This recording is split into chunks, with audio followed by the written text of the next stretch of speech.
Okey, dah sampai kita di Plaza Angsana. Okey, semua dah ready. Jom kita masuk ke dalam. Alhamdulillah, kami dah sampai. Tapi sekarang ni mall belum buka sepenuhnya. Jadi hanya yang masuk bahagian sahaja dibenarkan masuk ke dalam mall.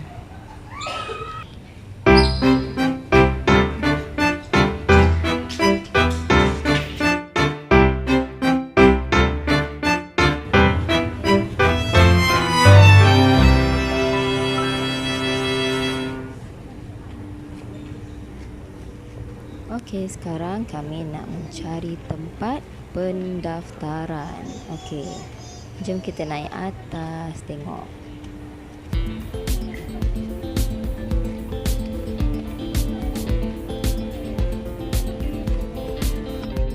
Kita dah sampai kat depan.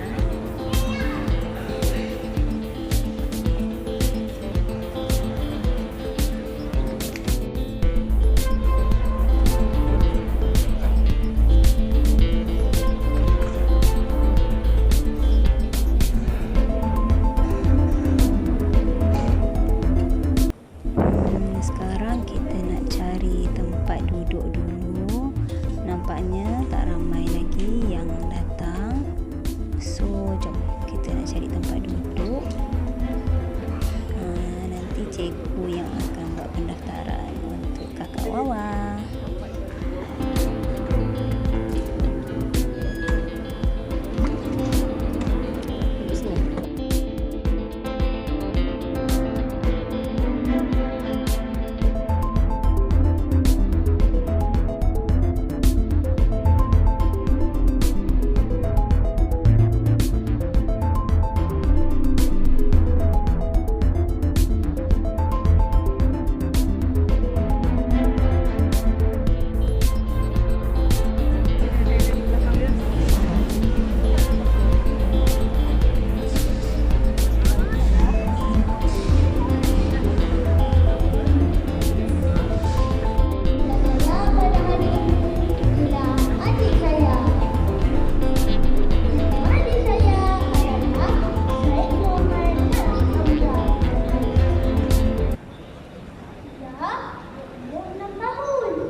Ayah saya telah membawa kami sekeluarga pergi ke taman permainan. Lepas itu, saya mahu main boyan.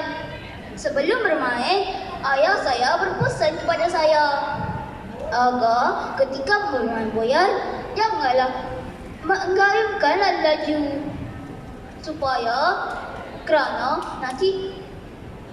supaya tidak terjatuh nanti. Spontan yang bertajuk Tomato Ajaib. Kawan-kawan pernah dengar akan cerita ini? Mari dengarkan bersama-sama saya. Pada zaman dahulu, ada sebuah hutan yang dipenuhi oleh majlis bernama Hutan Majika. Di hutan itu ada sebiji tomato ajaib. Tomato ajaib ini bersaiz sangat besar dan juga berwarna emas. Kalau kawan-kawan nak tahu, tomato ajaib ini boleh mengubati pelbagai penyakit. Pada minggu lalu, saya bersama keluarga telah pergi ke zoo negara yang terletak di Kuala Lumpur.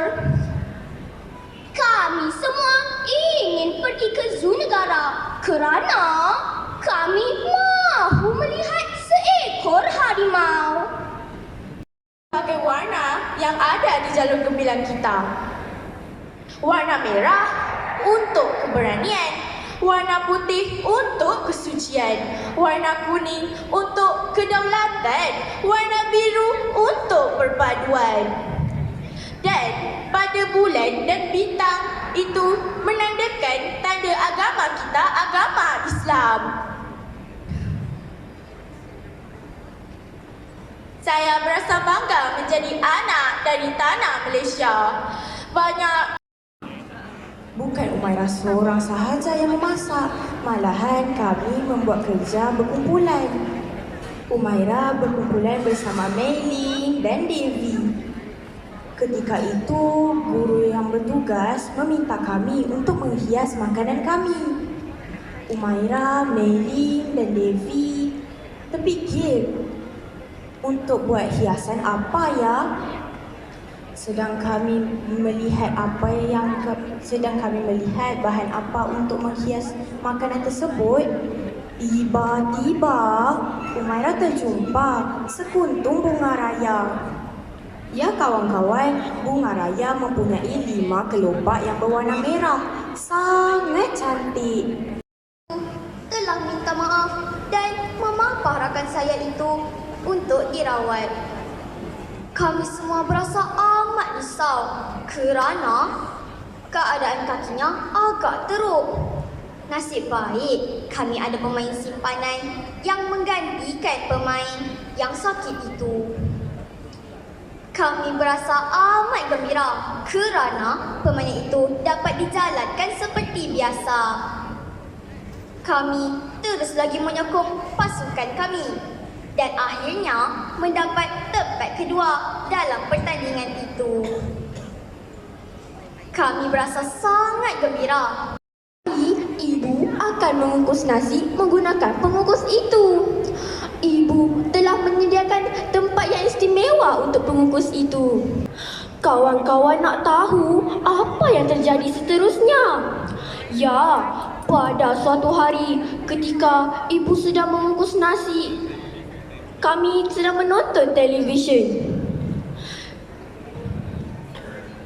Semasa kami telah leka menonton televisyen, tiba-tiba kami terdengar suatu bunyi letupan yang agak kuat.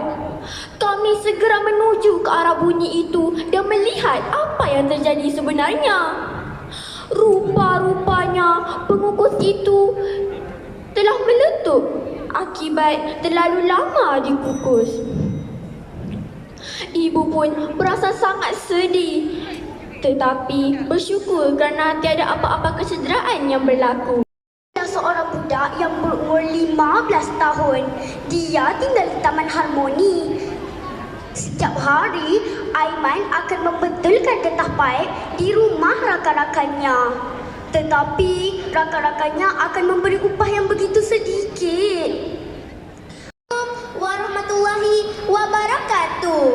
Manis bicara, senyum dan indah. Mata memandang tiada jemu. Hamba datang ingin berkisah. Di pentas cerita kita bertemu. Yang dimuliakan Tuan Pengerusi yang peta berbicara. Panel hakim yang arif kami sekeluarga untuk membeli cermin baharu. Kami pergi ke kedai perabot cermin. Kami pergi ke sana dengan menaiki kereta. Cermin, saya pun terjatuh dan kaki saya terluka yang amat parah. Saya menjerit meminta tolong. Tolong, tolong. Ayah saya datang ke arah saya dengan muka yang sangat cemas. Lalu membawa saya pergi ke klinik yang berdekatan. Semasa saya sedang dirawat, ibu saya memberikan saya makanan seperti roti dan air untuk tenangkan saya. Akhirnya kaki saya sudah berangsur pulih. Saya mengucapkan terima kasih kepada keluarga saya dan doktor. Akhirnya saya mendapatkan cermin yang baharu sangat cantik. Kawan-kawan, pengajaran daripada cerita ini ialah kita mestilah berhati-hati di mana jua kita berada. Kedua, kita mestilah mengucapkan terima kasih kepada orang yang sudah menolong kita. Ayah saya berasa sangat gembira kerana dapat motor baru kerana motornya yang lama sudah hampir rosak. Pengajaran yang kita boleh dapat dalam cerita saya kali ini adalah kita haruslah negara. Rasuah musuh negara. Masa untuk murid bersedia adalah selama 1 minit bermula sekarang. Bismillahirrahmanirrahim. Terima kasih saudari penaja acara. Salam bahagia buat Panul Hatim dan Arif lagi bijaksana, penjaga masa serta hadirin yang cerna mendana. Assalamualaikum. Apa khabar semuanya? Bertemu kita kali ini dalam arena pidato spontan. Cukup mencabar namun amat signifikan. Tajuk yang mudah ingin saya kongsikan. Moga dapat jadi pedoman. Rasuah musuh negara. Hadirin yang dihormati, sebelum kalam membasahi lidah, sebelum minda terus jasa, ayuh kita selusuri konseptual pidato saya yang indah. Suruhanjaya Pencegahan Rasuah Malaysia SPRM mentafsirkan rasuah sebagai perbuatan menerima atau memberi sopan seperti wang, hadiah atau jawatan sebagai dorongan agar seseorang itu melakukan atau tidak melakukan sesuatu perbuatan dalam tugasan. Maka agar hujah tersusun indah, izinkan saya tampilkan 2 indikator utama pidato saya hari ini. Hadirin yang dihormati, ayuh kita mulakan dengan indikator utama. Mengapakah rasuah perlu dielakkan? Hal ini demikian kerana rasuah akan merosakkan nama negara, seperti jatuhnya imej negara kepada pelabur asing. Di samping itu, rasuah juga akan menindas golongan lemah. Selain itu, rasuah juga akan menyebabkan ketidakadilan. Contohnya, ketidakadilan dalam ekonomi, politik dan sosial. Maka, kita perlu elakkan rasuah kerana banyak keburukannya. Bawa kata-kata, cegah sebelum parah, peringat sebelum terkena. Tuntasnya, rasuah amat bahaya dalam kehidupan kita. Memilih tajuk kesan negatif amalan rasuah. Kesan negatif amalan rasuah. Masa untuk peserta membuat persediaan selama 1 minit. Terima kasih peneraju acara. Yang dihormati panel juri yang arif lagi bijaksana, tuan penjaga masa yang cakna dengan cabaran detiknya, tif-tif kehormat seterusnya hadirin semua. Assalamualaikum, salam perpaduan dan salam Malaysia Madani. Kesan negatif amalan rasuah. Begitulah tajuk pidato yang akan meniti di bibir saya pada hari ini. Sebelum madah bersulam indah, sebelum fakta menyusun kata, izinkan saya mendefinisikan frasa maudud pidato saya agar yang kabur dijelaskan dan yang gelap diterangkan. Warga Dewan yang saya muliakan, menurut sumber Kamus Dewan Bahasa dan Pustaka edisi keempat, rasuah secara ritualnya bermaksud sogokan atau secara konseptualnya bermaksud wang yang diberikan oleh orang tertentu kepada pihak lain untuk menyembunyikan sesuatu perkara atau mendapatkan sesuatu dengan cara yang mudah dan cepat tapi salah mengikut undang-undang negara. Polemik yang mengancam kedaulatan negara pada hari ini adalah gejala salah laku rasuah. Jelas di kaca televisyen dan media sosial, kita dapat melihat gejala ini berlaku di setiap peringkat, terutama dalam kalangan kaki tangan awam. Hadirin yang saya hormati, kesan negatif kegiatan rasuah dan korupsi bagi masyarakat ialah memburukkan lagi taraf kemiskinan. Rasuah yang menular bak kanser itu sekali mata menjejaskan kualiti kehidupan rakyat biasa. Amalan rasuah juga mempengaruhi ekonomi masyarakat. Rasuah menyebabkan sumber dan kekayaan negara disalahguna dan diarahkan kepada individu tertentu sahaja. Perkara ini mengakibatkan ketidaksamarataan dalam distribusi kekayaan dan peluang ekonomi. Hadirin yang saya kasihi, dengan memberikan pendidikan kepada masyarakat umum tentang amalan rasuah, kita dapat menghalang salah laku rasuah berlaku di negara ini. Amalan rasuah Amalan rasuah juga dapat dibanteras dengan pelaksanaan undang-undang dan hukuman yang tegas oleh Suruhanjaya Pencegahan Rasuah Malaysia SPRN sebagai penguatkuasa yang memantau dan bertindak ke atas salah laku yang melibatkan rasuah. Hadirin yang saya muliakan, sebelum mengakhiri pidato saya, dapatlah saya simpulkan amalan rasuah mempunyai kesan yang merosakkan kepada masyarakat dan negara. Marilah kita memberi penekanan kepada si penerima kerana dialah kunci yang menyebabkan berlakunya salah laku itu. Jika tidak ada penerima, maka pemberi akan dengan sendirinya menjadi berkurangan dan akhirnya tiada. Sebelum mengundur diri, sekali lagi saya tegaskan bahawa rasuah ialah perbuatan yang hina lagi keji. Mari kita memerangi rasuah hingga ke akar umbi. Sekian, wabillahi taufiq wal hidayah. Assalamualaikum warahmatullahi wabarakatuh. Tahniah diucapkan kepada peserta keempat itu tadi.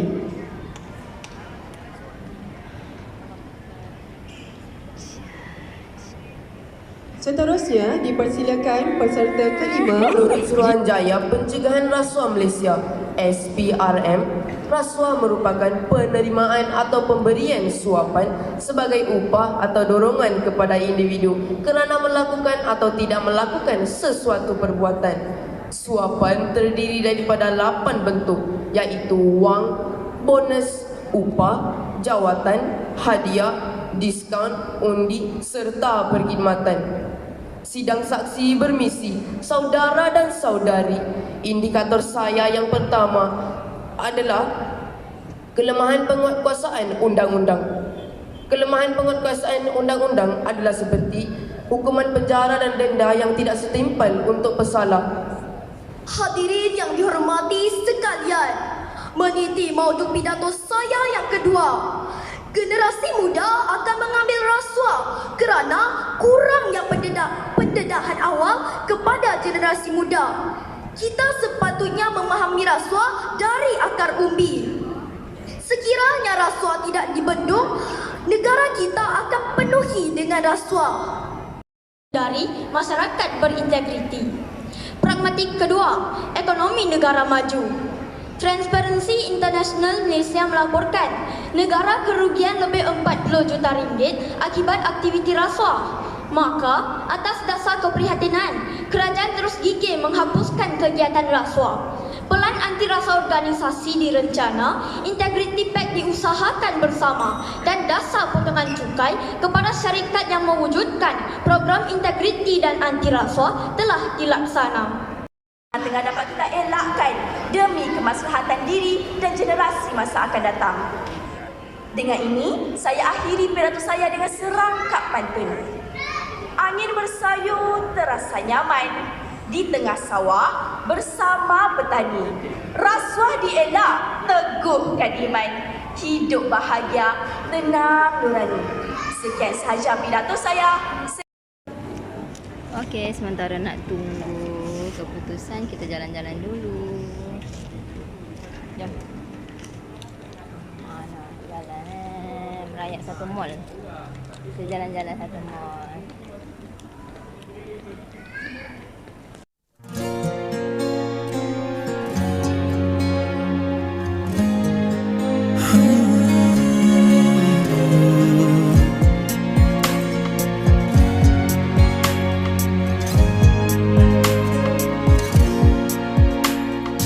I know that you could easily take away everything you've given me, and I try to remember not to take anything for granted, 'cause I know that one day suddenly this will all come to an end.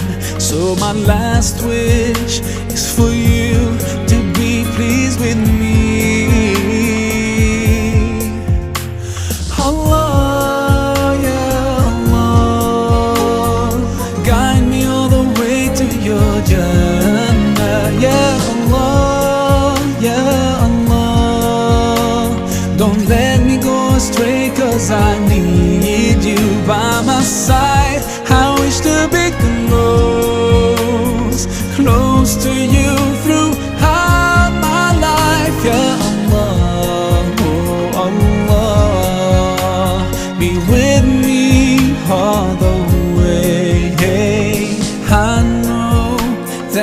Sometimes I do forget that my next breath could be the last. Forgive me, cause I can't thank you enough.